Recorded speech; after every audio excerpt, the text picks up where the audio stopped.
And finally, in this session, we have Thomas Keane from the Sanger Institute, and the title of his talk is Multiple Mouse Reference Genomes Define Subspecies-Specific Haplotypes and Novel Coding Sequences.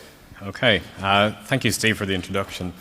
So as Steve said, I'm going to talk to you about the multiple mouse reference genomes that are very quickly going to arrive in the sort of your common sort of public databases in the next few months. And I think we just had a really good talk from Jing Tao in my group about sort of some of the real complex regions that he's been looking at in detail. This project is a collaboration with many groups. I'm calling it a consortium. It involves lots of people, lots of different institutes, many of who I can see in the audience here. And I'm just going to try and give some sort of highlights and kind of status for the project over the next few slides. Okay, so we heard yesterday from Anthony Doran, one of my colleagues, just about I'm just going to put one slide just about the sort of status of the sequence variation catalogs.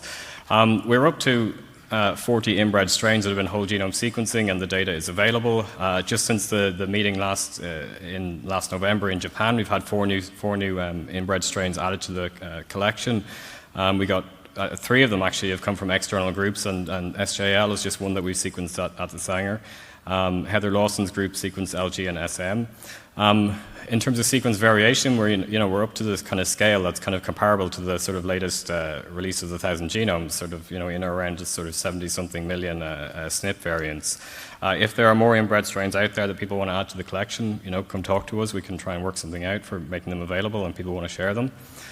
But for the rest of the talk, I'm going to talk about the sort of reference genome, so Denovo assemblies of 16 of the strains that we've been working on for the last number of years, and they're highlighted with these yellow stars here. We've got, it's got all the representatives of the sort of founders of the DO and the CC cross. It's got the HS cross founders, and then it's also got sort of more distant strains such as Muspratus in the collection. Okay, so I'm just going to cut straight to the chase. What is the actual status of the project? We sort of made a frozen release of the chromosomes sort of September, October time last year. That was submitted to NCBI in January, February. It took a couple of months to go through their sort of various checks and pipelines, and has been fully accessioned. In the meantime, from sort of January up to July, we went through about 4 or 5 revisions of the gene annotation and the gene sets.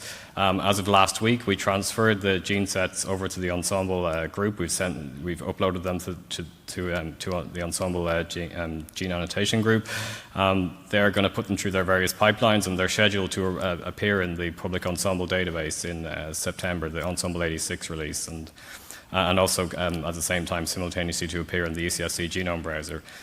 We had various discussions about how to sort of, how the genes, the sort of, the gene identifiers should appear, and we ended up coming up with a scheme that looks something like this. These are just sort of the automated gene identifiers that are automatically assigned. They look a lot like Ensemble IDs, except obviously they've got the strain and the in the name also.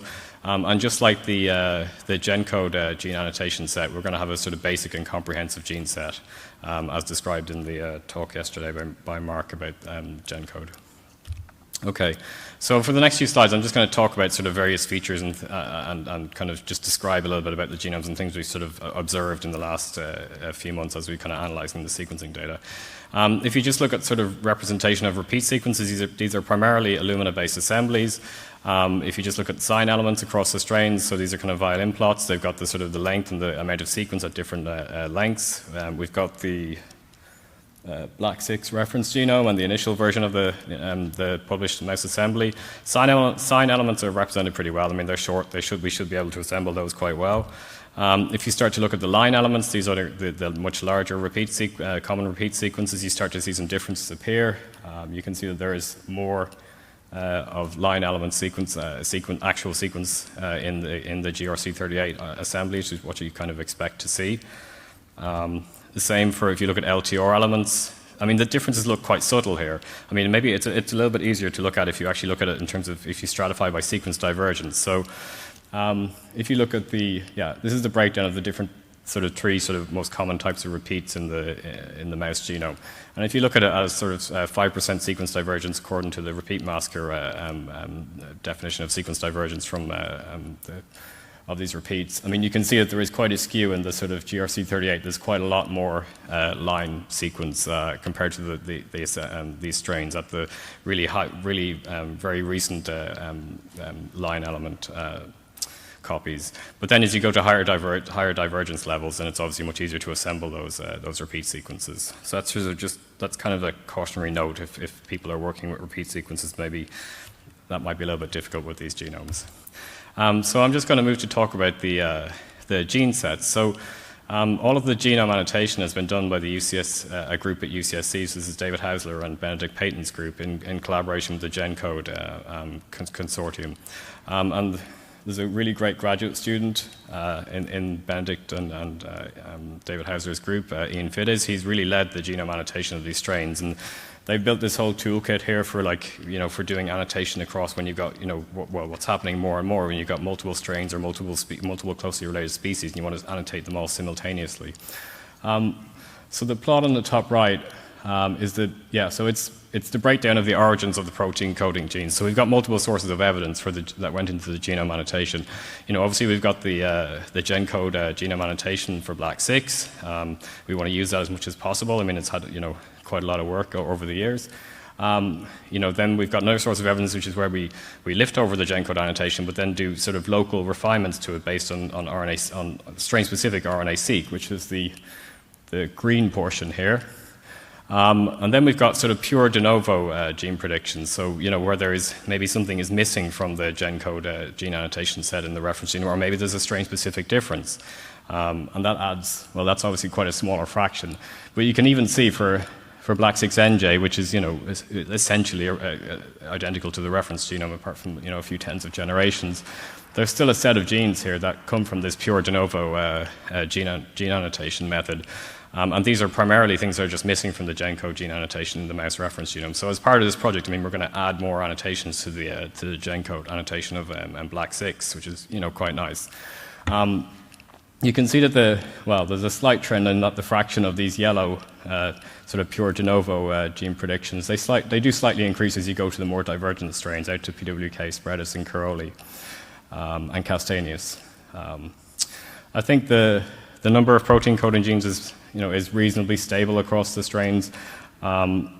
You go right out to Spreadis here, and it's in around the 20,000 mark. It's not crazy or not. It doesn't look like it's missing huge proportions. But obviously, as you get to really more divergent strains, you do start to lose things. But we're going to try and add those back in future versions. Okay.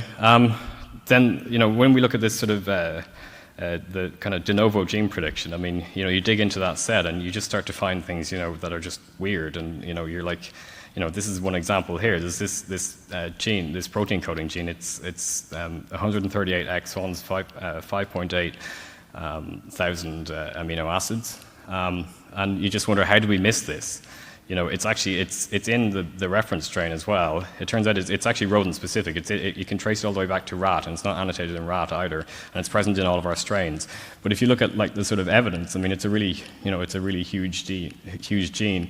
But actually, there's very little evidence in the sort of public databases, in the kind of old sort of EST databases that were used for the initial gene prediction of the reference strain. And you can look at how did we actually manage to build this. It took, basically all of the RNA-seq from all of the strains to actually build this structure, because it's so, we obviously, maybe it's tissue-specific, or we don't have the right tissue, or we don't, we just don't see it. It took sort of accumulating all of the RNA-seq from all of the strains to build this gene structure. And we've got some more functional work going on at the moment. So we've got a CRISPR knockout of one of the early exons that we're breeding, and we'll see what happens. I mean, it looks like it's some sort of musculoskeletal, real structural sort of protein. So we'll see what comes out from that. Okay, obviously something that's quite of a lot of interest to people is what are the strain-specific isoforms, and I think Jing Tao from my group kind of gave a really great talk, looking at some of the really complex regions that he kind of goes in by hand and reassembles manually, and that's really tedious and complex work. We've got some PacBio cDNA reads. These are quite long. They're quite, you can just get a whole transcript in a single read. And you can look at maybe, where the PacBio read doesn't really align correctly it doesn't really align properly at all onto the reference genome, and maybe it aligns really well to our de novo assembly. And this is one example from Spreadis. one cautionary note is that all of the majority of the things that we think are interesting or strain-specific turn out to be missing from the reference genome, which is a little bit frustrating when you're looking for novel genes and novel structures, but actually it turns out it's just missing from the reference genome. This one I haven't fully checked the reference genome, but certainly the PacBio read doesn't give a correct alignment. I mean, it doesn't really align properly to the reference genome, and in this case it does. It's there. It's been annotated in our gene set for Muspratus here. Okay, you may have seen this slide a couple of talks ago. This is the work that Jing Tao has been doing with these complex loci. I'm not going to try and summarize it again. All of the work that he's done, it's sort of a lot of it is manual reassembly and manual annotation. We hope that they may be patches at the moment, but they will get incorporated into the chromosomes in a quite soon release, and coming up towards the end of this year. I think he's done maybe 4 or 5 loci. I think over 4 of the wild-derived strains. Okay. Another thing that you can look at is that when we did the initial variation catalogs, we looked at where we could predict sort of Stopgame mutations, and this was a supplementary table that was buried in our paper back in 2011. And when you went out to sort of Castaneous, PWK, and Spreadus, you were looking at potentially sort of hundreds of genes with these Stopgame mutations. And now that we've got the Denovo assemblies, you can actually take these positions, lift them over onto the strain, onto the assembled sequence of the strain, and see what's really happening there. Is there really that many genes in Spreadus that have stop mutations? So just focusing briefly on Spreadus as an example, it's got 845 stop-gain variants if you just look in our sequence variation catalogs that are predicted by the Ensemble VEP tool. You lift them over, 588 go to exons in the new gene sets for Spreadus. Then you start to look at what the breakdown of where they are. There's quite a number of them that look like nonsense-mediated decay.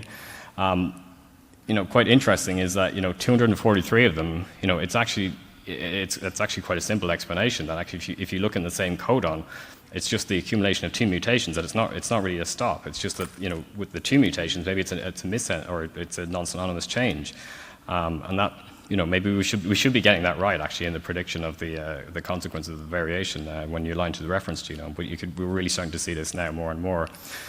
There is a small number then that are just not stop codons, and you kind of wonder, is there some other mutation nearby? Maybe is there something that's changing the frame? And we find quite a few. We found quite a few nice examples of that. So this is an example from the Spreadus. There's a 1 base pair deletion and a 1 base pair insertion. One takes it out of frame, the other one brings it back into frame, and you get a slightly different amino acid sequence for this gene. So, and we've got some better examples actually. Just even from the classical strains themselves, like where maybe I think it's maybe 100 or 200 base pairs apart actually, and then the compensating mutations actually make the gene actually the same length, but actually a different amino acid sequence. Okay, so the next steps for the project. This Ensemble 86 release, that's going to happen. The data has been transferred. Mid-September, I think is when it's scheduled. Assuming there's no massive problems with the data we've sent them, we hope that will appear. These are Illumina-based assemblies. They come with a word of caution in terms of depending on what type of analysis you're doing. We want to really start doing deep long-read sequencing for selected strains. The cost of long reads has really come down. The kind of the benchmark or the bar for like a reference genome. It's really possible to actually produce really high-quality reference genomes. There's a figure, I keep showing this figure from the recent long-read gorilla paper, and it kind of puts it in context of, there is a step change in genome assembly quality and what we can actually, produce, at not too horrendous costs. So, I mean, this is just looking at sort of comparing 3 versions of the gorilla assembly. The original gorilla assembly is in black, then you've got an updated Illumina assembly, and it's just looking at sort of, contact length, and the amount of sequence at those different contact lengths. And then this is the PacBio assembly for gorilla. I mean, you're talking about the majority of the genome being in contigs, so without ends at all, of like 10 or 20 megabases. I mean, this is just, all you need is a few of those. Next thing you've got a whole chromosome. So, this is what we really need to be aiming for these key laboratory strains. Okay, so Yeah, so following up on Jing Tao's talk, I mean, another experiment that we're kind of working on is that we want to do further annotation of these subspecies-specific immunity loci. One of the problems we have is that we've got sort of normal tissues. Most of our RNA-seq is just normal tissues, so you don't really get much representation. We can't really look at the splicing patterns because we just don't see it in the RNA-seq. So we're working on getting interferon-induced bone marrow macrophage for 4 of the strains, and we're going to do RNA-seq and match PacBio cDNA sequencing, and that should really help with the annotation of these complex loci. And then just sort of other, possibly other projects that we're kind of starting up with, just sort of quite similar to what Hopi was talking about earlier on. We're sort of starting to work on some of the other, way more distant murine species. One of them that we started to work on is the grasshopper mouse. There's a colony of those mice has been established in the MRC in Cambridge, so we've got quite a good local supply of these. These guys are just fascinating. I mean, I think they're carnivorous predators. They've got this extreme aggression phenotype. I mean, look them up on YouTube, and they howl like at nighttime. They're kind of crazy. So that one has started up. We've got sort of the optical map. We've started the PacBio sequencing. We've worked out what the karyotype is. It's completely different, obviously, from the laboratory mouse. And then there's another species that we're starting to plan and sort of think about is the spiny mouse. Again, that's trying to establish these as new model systems for human phenotypes. Okay. So I should just thank everybody in the project. I mean, there's a lot of people involved in producing these genomes, and a lot of different institutes. It's been a really great collaboration. The data will be in the public databases in the coming months. And thank you for listening to my talk.